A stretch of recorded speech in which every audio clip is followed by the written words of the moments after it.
Assalamualaikum Ibu Hanin. Waalaikumsalam Bu Yuni.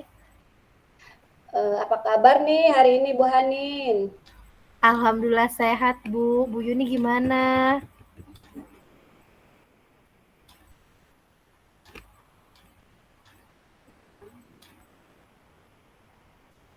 SN.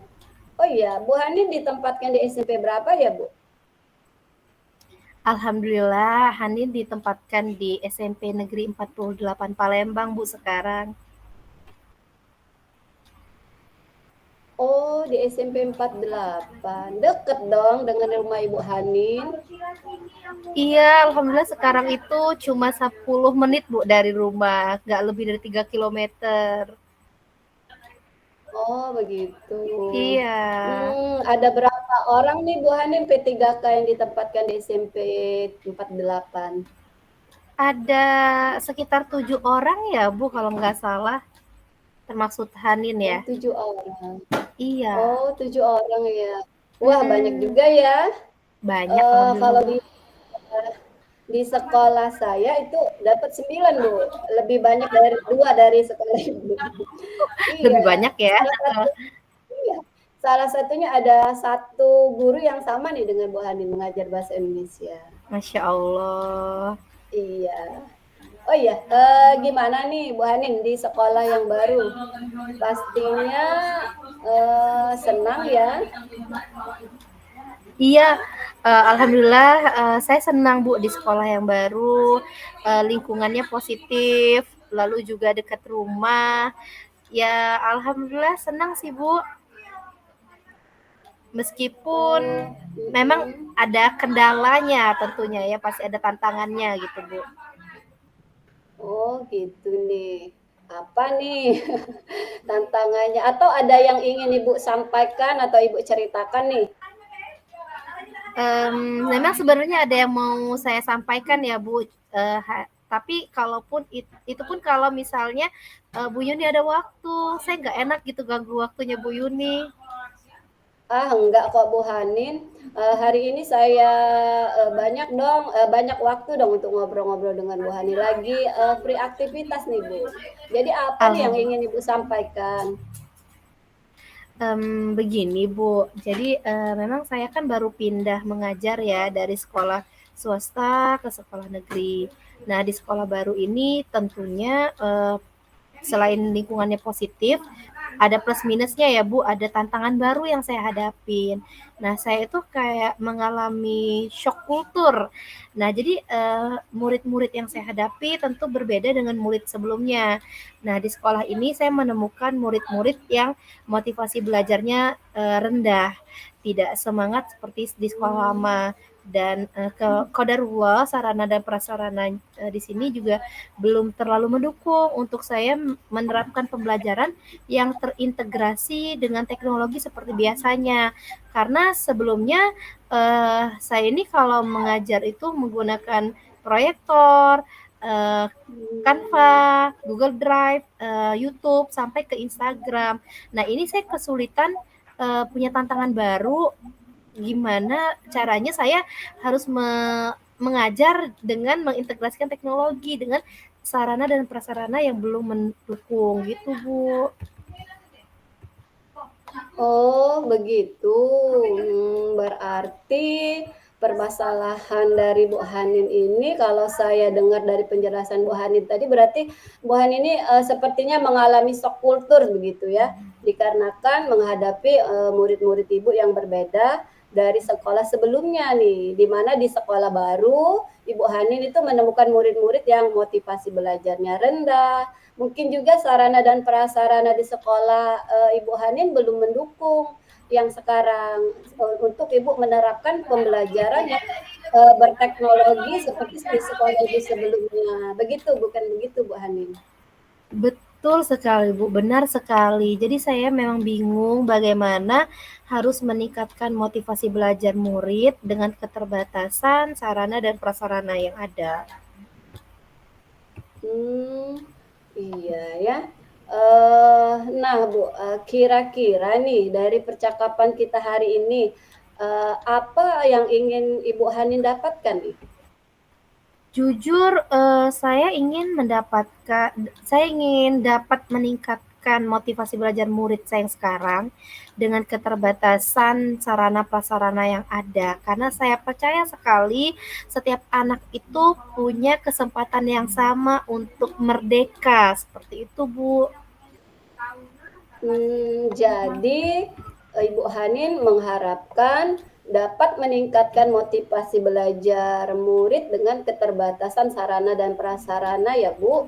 Nah, menurut Ibu nih, indikator bahwa murid sudah dikatakan meningkat motivasi belajarnya itu bagaimana Bu? Saya rasa indikatornya semua murid itu bisa senang, bahagia, rajin, dan semangat dalam belajar. Selain itu mereka juga tekun ya Bu, semangat mengerjakan tugas dan tidak perlu lagi dorongan dari luar karena dari dalam mereka sendiri pun punya motivasi untuk belajar. Seperti itu. Jadi menurut Bu Hanin indikatornya itu bahwa untuk siswa dikatakan meningkat motivasinya bahwa semua siswa itu belajar senang, rajin, dan penuh semangat. Selain itu mereka juga tekun dalam mengerjakan tugas dan tidak perlu dorongan dari luar ya. Nah, Betul, Bu. betul ya. Nah, sehubungan dengan indikator atau tujuan tersebut nih Bu, kalau kita buat skala nih antara 1 sampai 10. Jika 10 itu berarti Ibu sudah bisa meningkatkan meningkatkan motivasi belajar murid. Nah, jika 0 berarti belum bisa meningkatkan motivasi belajar murid. Kira-kira nih Ibu Hanin ada di angka berapa saat ini? Kalau levelnya seperti itu, uh, keadaan saya sekarang ini berarti di sekolah baru sepertinya ada di level angka 7, Bu. Angka 7 ya? Itu udah bagus loh Bu, angka 7. Kira-kira nih mau Ibu tingkatkan di angka berapa nih terkait motivasi belajar siswa Ibu? Saya terpikir untuk meningkatkan ke angka 10. Karena saya sedang menyiapkan rencana-rencana baru untuk menyikapi tantangan yang ada, Bu. Berarti ke 10 ya Bu? Dari Iya. angka 7, iya Kak, dari 7 ke 10, itu mantap sekali loh Bu. Nah kira-kira nih usaha atau rencana atau strategi apa nih yang akan Ibu Hanin lakukan nih untuk meningkatkan motivasi belajar murid Ibu?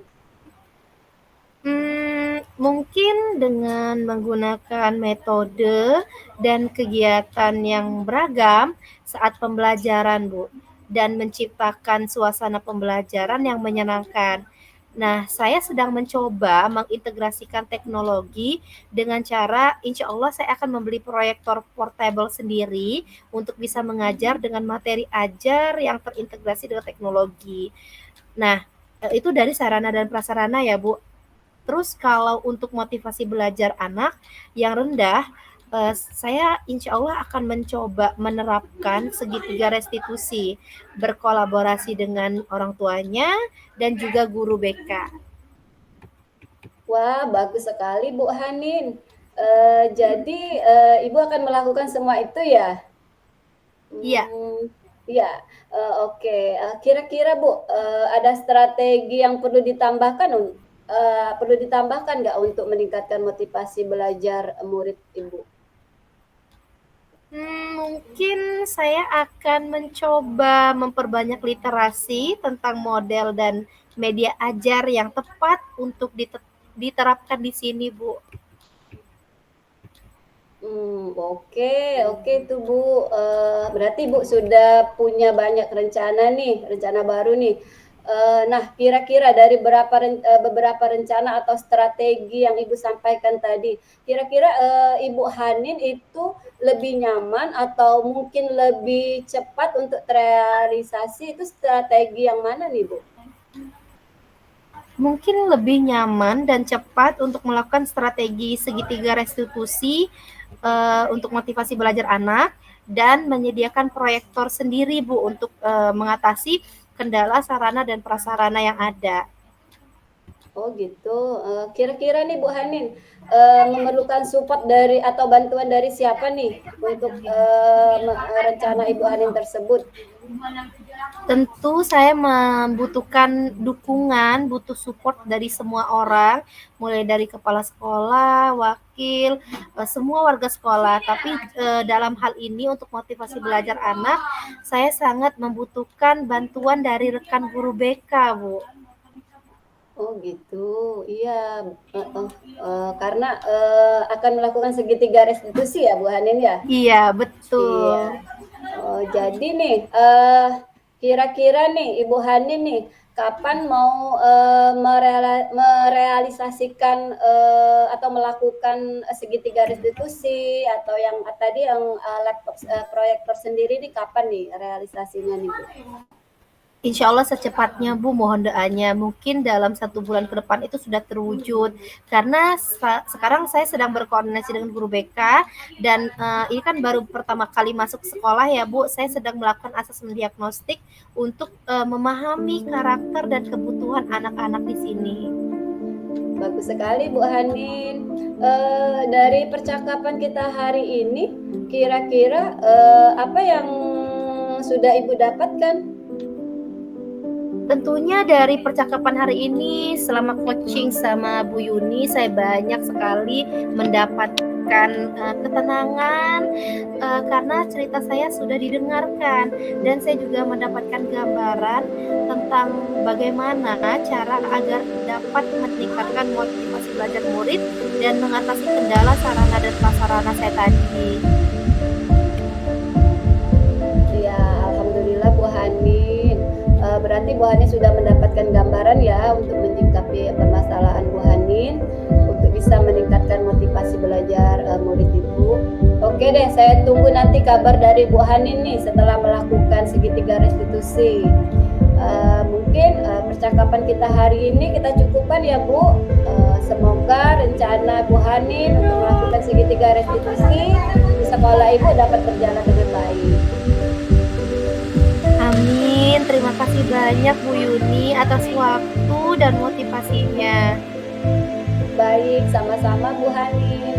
Nanti kita ketemu lagi ya. Mungkin 1 bulan lagi nih boleh nih saya mau dengar cerita Bu Hanin tentang penerapan segitiga restitusi. Siap Bu, nanti kita berbagi lagi ya Bu dan berkolaborasi tentunya. Oke deh Bu Hanin. Assalamualaikum Bu Hanin.